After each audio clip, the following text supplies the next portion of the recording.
and what you call it, brothers.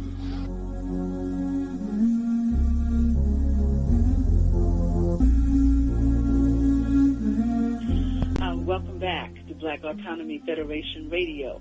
I wanted to take a moment to give some information. If any of our listeners would like to call in to ask a question or talk with us, our call-in number is 530-881-1400, and the code is 549032#, and then you hit number 6 to ask the question.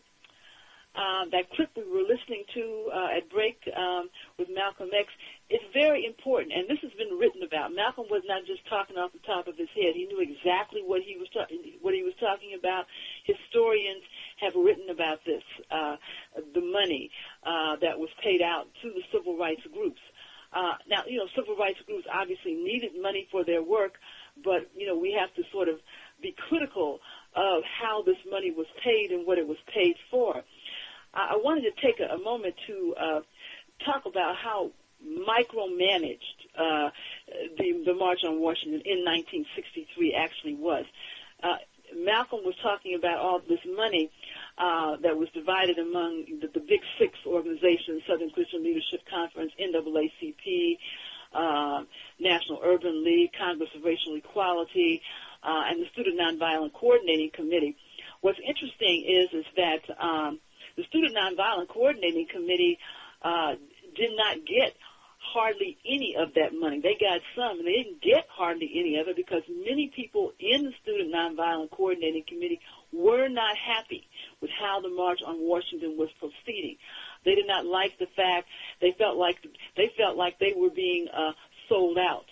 And some of the meetings that were held towards the end of the planning process for the 1963 March on Washington, SNCC members did not attend. They did not send a representative because they felt that they were the militant sort of grassroots black aspect of the movement was being sold out. And because they took that view, they did not get as much money. That was the politicians and maybe the establishment civil rights groups' way of showing their disapproval of SNCC for taking the stand that it took, that they felt like they were being sold out. In terms of that micromanagement of the demonstration, John Lewis, who is now is now a U.S. congressman from Georgia. John Lewis, at that time in August of 1963, had just been elected the new president of SNCC, of the Student Nonviolent Coordinating Committee. So he was, was a leader of SNCC at that time. And SNCC was considered one of the Big Six in terms of the civil rights organizations in 1963. And so, John Lewis prepared a speech to read. This is the other civil rights leaders were reading. And when he presented the first draft of that speech to the other civil rights leaders, they immediately said, no, you can't do this, you can't read this, this is too radical, it's too militant. Lewis was very, he asked questions such as, well, what side is the government on? He was very critical of what was going on and very critical of the fact that the U.S. government had done nothing at all to protect the civil rights workers in the South, SNCC and other civil rights workers in the South who were still being killed and certainly beaten and arrested. And so he did not mince his words in that first draft of the speech, but it was immediately criticized by the other civil rights leaders most of whom were, a fair amount of years older than he was. He was still, pretty young at that time. And he was told that he was going to have to edit that speech or he was not going to be able to speak. SNCC was not going to be able to speak on the platform if he did not edit the speech. And this, sort of increased SNCC's whole, feeling of being sold out by the other organizations. In fact, historian Claiborne Carson, in his book, SNCC and the Black Awakening of the 1960s, talks about SNCC's whole involvement with the March on Washington in 1963. and devotes a whole chapter to this, and says that the march organizers, the Big Six, they were all told that the administration, there would be administration officials and possibly police would be near the podium, because if anybody got up to say anything that the administration found objectionable, the Kennedy administration found objectionable, that person or persons would be removed from the stage. If you don't believe me, read Claiborne Carson's book. I'm not making this up. This is how micromanaged this was. They did not want anyone to deviate or to say anything that would be considered, quote unquote, too militant or too radical. I'm going to read a short excerpt from the speech that John Lewis actually did give at the march after his first version was edited. And I quote, this is John Lewis: "The revolution is at hand, and we must free ourselves of the chains of political and economic slavery.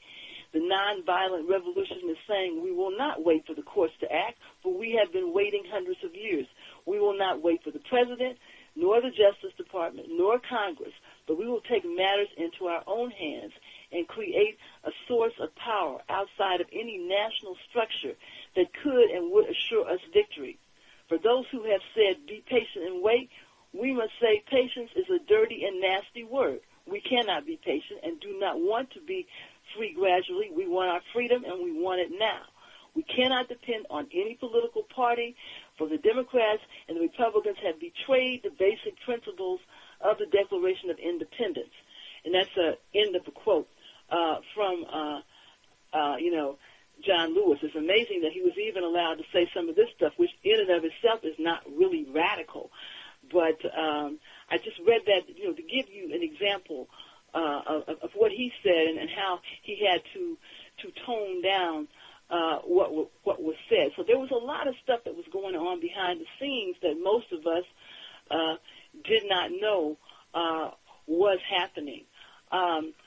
Brother Lorenzo, I know that later on, of course, you were a member of SNCC. You were not in SNCC at that time. You were still, a young person. But what do you know of after the March on Washington? What do you know of how SNCC's path may have changed? And I bring up SNCC only because it was considered to be a radical student group. The other groups were headed by, older black leaders, but SNCC was considered to be more of a radical group. And so, what do you think the impact of this was, of being in the March on Washington and being muzzled from saying what they really wanted to say? How do you feel that impacted them? Well, I think it certainly made them more of an anti-authoritarian organization. And by that I mean it really made them take the posture that they were not going to be under the influence of one so-called leader or group of leaders as so-called representatives of the masses of black people. They had taken that position. And they also strengthened the tendency within SNCC that said that the masses themselves are the force for social change. If there's going to be radical social change in the United States, or in the world, for that matter, it's going to come from the masses of people, and especially from young people who are going to have to act on their own. They cannot wait on elders. They cannot wait on people who are entrenched in the political structure and that claim to be speaking and have authority for what they say. That was reinforced in that. That also pushed them. They were all, if you recall, that also pushed them towards contacts with Malcolm X. The leaders, many of the leaders of SNCC spoke to Malcolm X on two major occasions, and these were serious discussions. One took place in Africa, in Ghana, I think it was. I think that was in '64. And then another took place in Selma, Alabama. And both of these contacts pushed SNCC into a different direction, ultimately to the position of armed self-defense in the position of black power. SNCC did become a black power organization by 1965-66. So I think these things were strengthened as a result of what happened to them in Washington, D.C.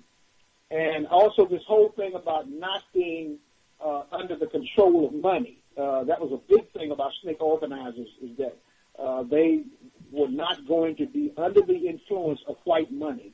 They really, as you were pointing out, were in opposition to the whole idea of going to talk to this white representative of the Kennedy administration before the 1963 March on Washington to talk about how he was going to give them all this money and they would divvy it up and they would have to fight each other over this, that, and the other. There was already a strong tendency within SNCC against the whole idea of receiving money from white corporations and from white donors and so forth and so on. And this was just strengthened by what they saw in terms of the corruption and money grubbing that came out of that process of the 63 March on Washington with the so-called Big Six leaders. And even though they didn't take personal part in it themselves, or they didn't send representatives, it influenced them. It radicalized their thinking about that whole question of being financially independent or just not accepting money, period, from these forces.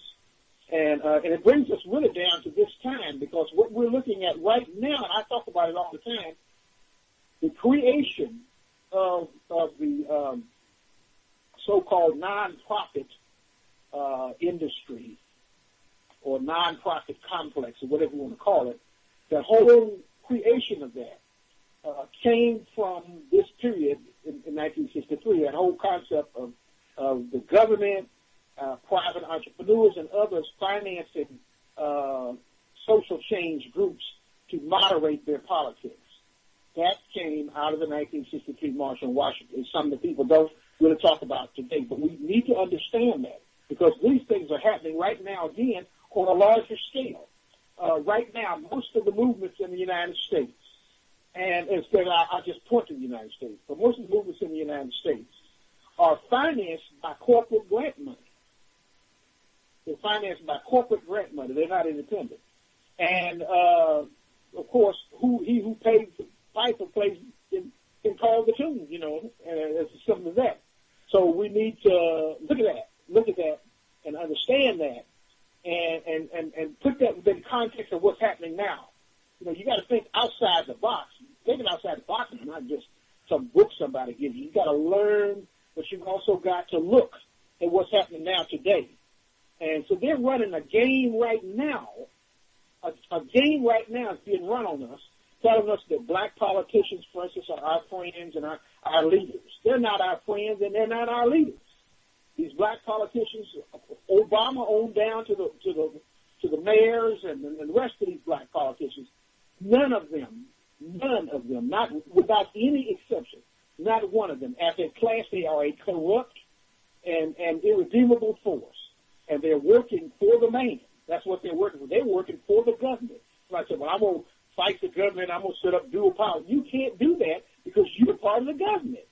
You know what I'm saying? And so we got to understand that Obama comes in. Yeah. Hold that thought, and when we come back,